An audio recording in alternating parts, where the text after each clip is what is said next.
Aloha. To get notifications of video updates and drawings, please hit subscribe and comment on any videos on our channel. Mahalo. This story is about the epa experienced by two men in a place called Fire Ridge in Kokee, Kaua'i.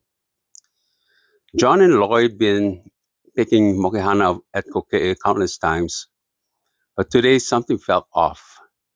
It was a clear afternoon on Fire Ridge, a place they knew well from hunting and gathering trips.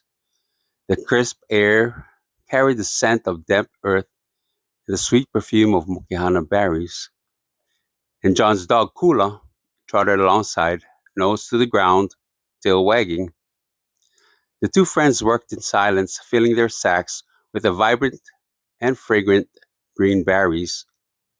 Kula, tethered to a tree nearby, suddenly began barking aggressively at something in the distance. John snapped his head up, startled by the sudden change in the usually calm dog. Kula, quiet, John scolded. But the dog wouldn't stop, his bark becoming more frantic. He strained against the leash, pulling towards something unseen, whining as if in pain or fear. Hey, what's wrong with him? Lloyd asked, pausing to wipe sweat from his brow. His eyes scanned the area, but nothing seemed out of the ordinary. I don't know, John muttered, walking towards Kula. He never acts like this. Kula's barking grew desperate, and he seemed torn between fleeing and attacking something, and neither of the men could see. He clawed at the earth, eyes wide, trying to pull away from the tree where he was tied. Then, as John got closer, the familiar landscape around them seemed to shift. What had been a clear path was now overgrown, unfamiliar, as though the woods had swallowed up Fire Ridge entirely. John and Lloyd exchanged uneasy glances. They knew these woods, this ridge, by heart. How could they suddenly feel lost in a place they had visited so many times? Kula, stop! John shouted. But the dog kept pulling, harder now, his yelps becoming strained. Suddenly, Kula's leash jerked violently.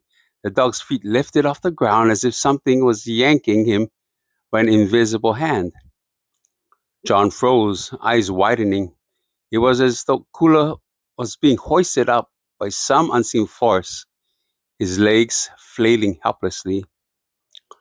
Lloyd grabbed John's arm, his voice barely a whisper. Epa! John felt a chill run down his spine.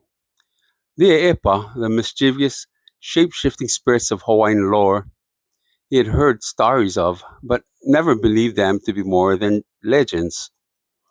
Kula let out a choking whine as he struggled against the unseen force. Without thinking, John grabbed a fallen branch from the ground, his heart pounding. He stepped closer to the dog, his voice trembling as he shouted, Let him go! With a swift swing, John smacked the branch against the tree where Kula was tied. The sound echoed through the woods, startling both men. Then, in the corner of his eye, John saw it, a shimmering, translucent figure pulsing in and out of visibility, as if struggling to maintain its form in the daylight. Lloyd gasped at the creature as it became more clear for just a moment.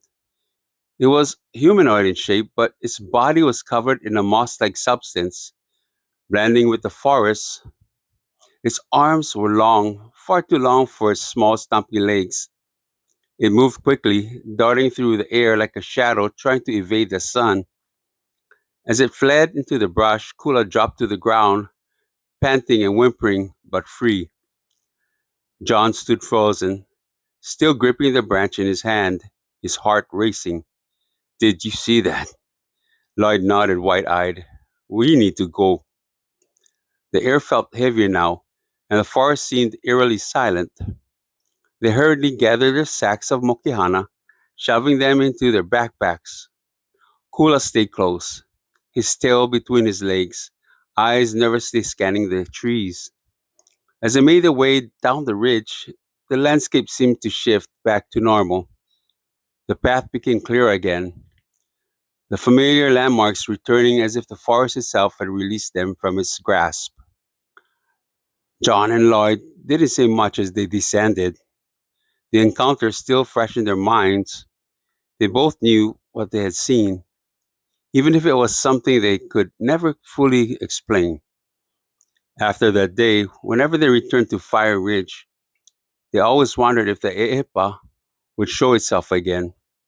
The mischievous spirit had left its mark on them, and even in the bright light of day, they couldn't shake the feeling that they were never truly alone.